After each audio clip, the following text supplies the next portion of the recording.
Well, in order to answer that argument, the first thing that we have to remember is that the call, the BDS call of 2005 that Hazem talked about before, is a call that was supported by the Palestinian population, by people who are fully aware that their dependency on the Israeli economy means that they will also pay an economic price for the BDS.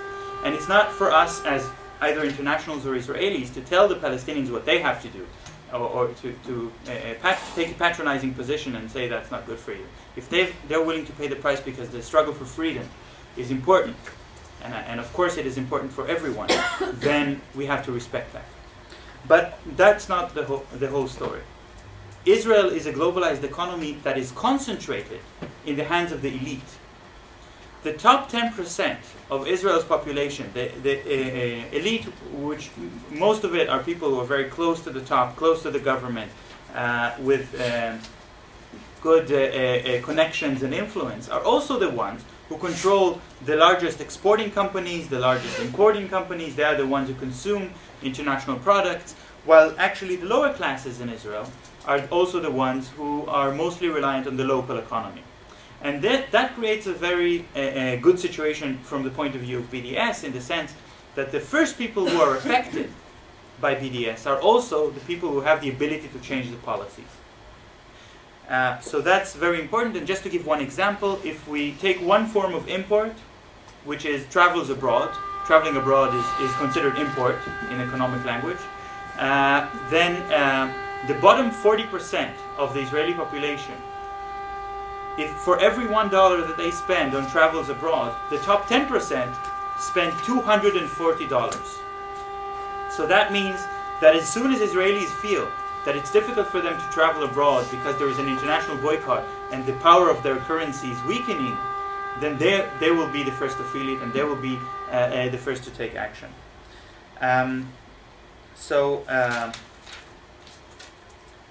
We've started to see how the boycott is affecting Israeli society. And we've especially started to see that after the attack on Gaza of 2008-2009. There are more and more articles in the Israeli economic media, in the Israeli business newspapers, that say that although we don't really care about what the government does to Palestinians, we do care very much if that hurts our ability to export and to trade abroad. And so you can see this kind of discussion in Israel that is completely devoid of arguments of morality or legality, but is very heavily laden with concepts of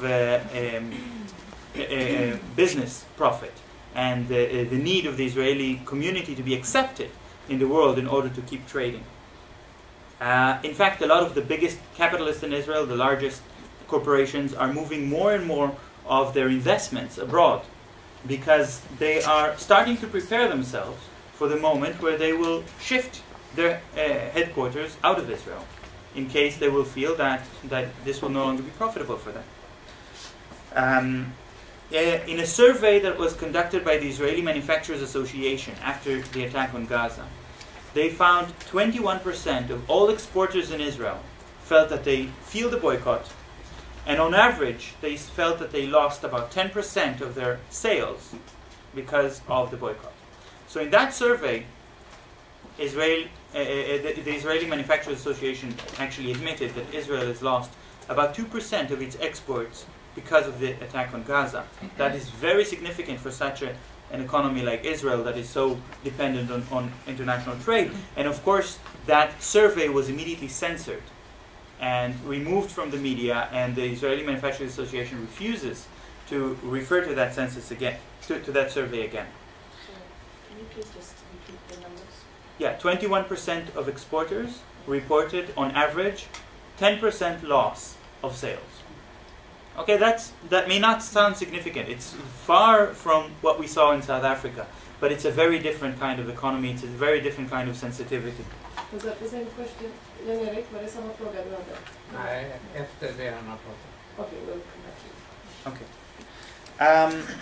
So that means now I want to talk about how I envision a boycott affecting the conflict. I actually don't agree so much with the last speaker. that boycott by itself will make Israelis change their minds. I think the only thing that will make Israelis change their minds are the Palestinians by winning their freedom and by establishing democracy. I think that just like in South Africa, before apartheid fell, almost all of the white population in South Africa said that they support apartheid. But right after apartheid fell, they suddenly changed their minds. And also most of them said, we never supported apartheid. I think a very similar thing we can see in Israel as well, but not before apartheid falls in Israel, only after apartheid falls in Israel. At the first stage, boycott is something that is only talked about by some activists here and there, not very in the mainstream. I think we've already reached the point where boycott of Israel becomes a kind of litmus test that separates people who are taking a moral position from people who are mostly interested in making profits. And already the cultural boycott makes it very clear that those artists that want to be morally sensitive and morally accountable refuse to go to Israel, while other artists are just trying to avoid the moral questions and come to Israel to make money, and they are not making statements supporting Israel. They're just trying to say that culture has nothing to do with politics. And the next stage is to take legal action and state action as well. But what we're actually looking for is the point where businesses will make the decision to boycott because of business interests. And we're already starting to see that at the fringes, like the decision of Deutsche Bank that Michael mentioned before. Deutsche Bank didn't decide that it wants to take a stance against apartheid. Deutsche Bank decided that if they don't get rid of the stocks of Elbit Systems, the weapons company, these stocks are going to lose their value because so many people are selling these stocks because of the occupation. So they're making a business decision. But of course that means that there is a real movement. And I want to conclude with just one short statement, that I am an Israeli Jew. And I think at first for some people it was strange why an Israeli Jew would support the boycott. I think it's not strange at all, and I think now a lot of people do understand that the Palestinians have a right to struggle for their freedom. And they have the right to use violence to fight for their freedom, if they so choose, if they feel there is no other hope for them. But as long as there is hope for a non-violent struggle to achieve freedom and justice and to end apartheid, then Israelis and Jews in Israel have a very strong interest that Palestinians will choose the non-violent struggle. BDS is the non-violent option. And I do worry about my friends and my family in Israel. I don't want a big civil war. I don't want a lot of deaths. I'd rather, if the international community would put its pressure on the Israeli government, on the Israeli economy, in order to achieve justice in a non-violent way.